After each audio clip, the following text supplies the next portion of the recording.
These are the brainwaves of an experienced meditator, and these are yours. As you can see, there are big differences. With a good strategy, can we go from this to this without having to meditate for several hours every day? For most Westerners, meditating is difficult. Our minds are more hyperactive than ever because of an oversaturated digital environment. Anyone who starts meditating often wonders, am I doing it right? Is this how you meditate? Am I wasting my time? Does getting distracted mean I'm not meditating? If you've been following me for a while, you know that I like to meditate and that I started doing it when I was practically a teenager, as a way to cushion the stress of studying. That practice has been with me my whole life, but even so, in the last few months, for one reason or another, I lost the habit. And my mental health has noticed it. Honestly, more anxiety, less focus, and worse rest. Seeing the opportunity and being a proactive health enthusiast, I became interested in this neurogenesis device, ours, the Muse S Athena, which promises to be a fully non-invasive brain trainer. I said, let's try it. After 30 days of use, I'm sharing the results in this video. But first, I want you to understand why meditating is important, especially nowadays. What can you expect from a mind trained in meditation for years? Meditation, despite what most people think, is an intense activity, not the absence of activity. It's not about emptying your mind. Meditation is to the mind what strength training is to the muscle. That is, it requires strong cognitive effort in a society that precisely has less and less mental muscle to concentrate. So, if I've always liked meditation, in today's technological environment, I find it even more interesting. That's why, when science has studied expert meditators with decades of practice behind them, usually Buddhists, it has found fascinating results, which always makes me feel a healthy envy. But will it be the same as well? First, in terms of neuroscience, these people have greater functional integration of brain networks, which reflects better efficiency in communication between separate brain regions. They have brains that are better integrated, more connected, and more efficient. Their computer works better. They literally have bigger brains, greater cortical thickness, and more gray matter volume in different areas. They have more tolerance for discomfort and boredom. This is an essential antidote. The world we live in, where, as I explained in this recent video, we have an urgent need to be bored. If we don't do it, it's because we can't tolerate boredom, and meditating helps you tolerate it. They concentrate more deeply and for longer periods of time. This is exactly what they do in meditation. Focusing on the breath, on a mantra, on a candle, or on any object of concentration for long periods of time. It's not surprising they can concentrate more easily, just as frequent runners have greater endurance. They've developed that muscle well. Strike claiming that focusing in today's distracted world will instantly make you an outlier, a unicorn, or a purple cow. You're going to stand out a lot. What I like most is they stay calm when driving. They show less reactivity to negative stimuli and greater response inhibition. What is this? When confronted with a rude answer, experienced meditators are less likely to respond with anger or violence. And not because he doesn't feel that anger, not because he doesn't feel the emotion, but because he's able to consciously redirect it and say, I'm not going to go down that path. It's not less emotionality, it's better emotional control. But of course, what interests you isn't knowing what the elite athletes of meditation can do. It's knowing if you, as a normal person with little time and a daily job, can get any of these benefits. And in what ways? The short answer is yes, you can do it, but it will take you a lot of time and dedication. From what little exists to shorten this learning curve. After trying many, and when I say many, I mean a lot of meditation apps. Now then, in which cases do I think this device is very interesting and in which ones is it not?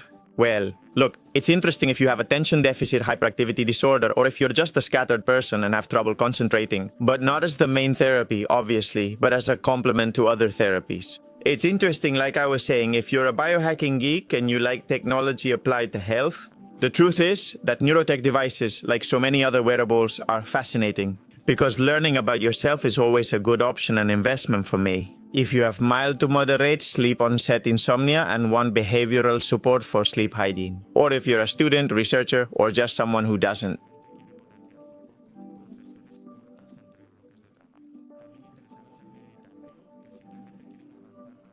Now, when I tell you about my personal experience using neurofeedback to improve my focus, attention, and anxiety, pay attention to the 10 big lessons I've learned in these last 30 days.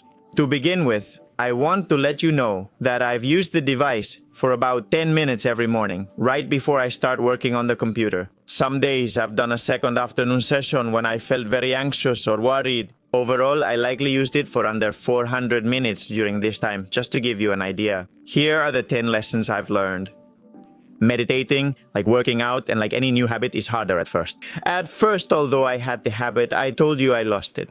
Honestly, the first few days were extremely hard for me to focus. The mind is scattered and wanders by nature, and organizing it requires discipline. I kept reminding myself, Doctor Borja, Bandera, Bandera, Bandera. This is a waste of time. Doctor Borja, Bandera, Bandera, Bandera. You have a lot of work to do. Doctor Borja, Bandera, Bandera, Bandera. Get to writing scripts because your followers need to watch your videos. It reminds me how quickly you lose physical ability after stopping training for 2 to 3 weeks. Second point, after 30 days, I feel calmer, more focused, better able to concentrate at work, and most importantly, have greater emotional regulation. Even during tense situations, it's harder for me to snap, get angry, or respond poorly.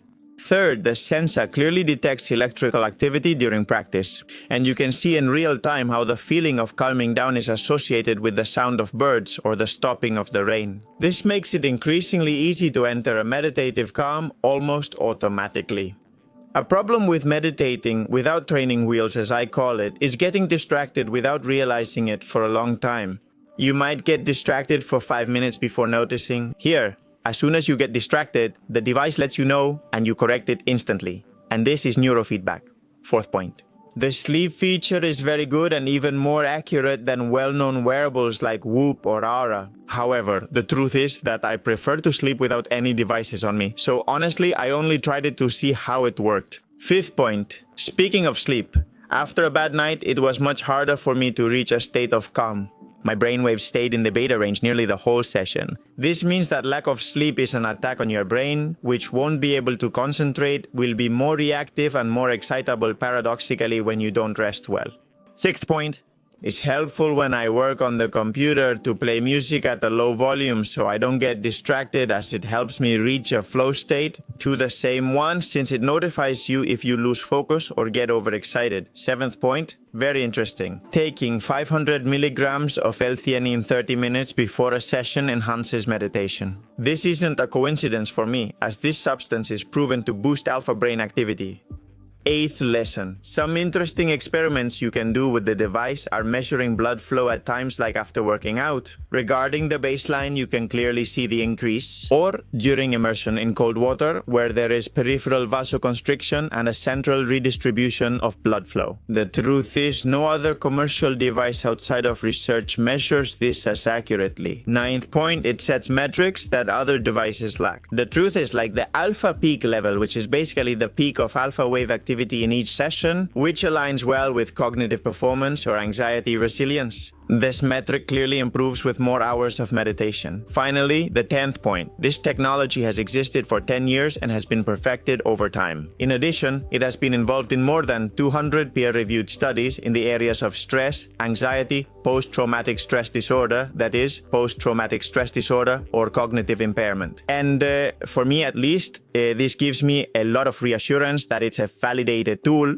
On the other hand, I would point out the obvious, which is its price, and I would also mention that it's not a basic intervention by any means. That is, invest first in your training, your nutrition, your rest, and then if you want, keep adding more layers of information. And also, if you're interested in maximizing your cognitive performance or your focus, then these neurofeedback devices deserve your attention, but not before. And if you like this kind of content, I'm sure you'll like it. This other video where I explain how creatine is a powerful tool for your brain, I'll see you in the next video. Thank you for your attention, Big Hug, and let's keep empowering.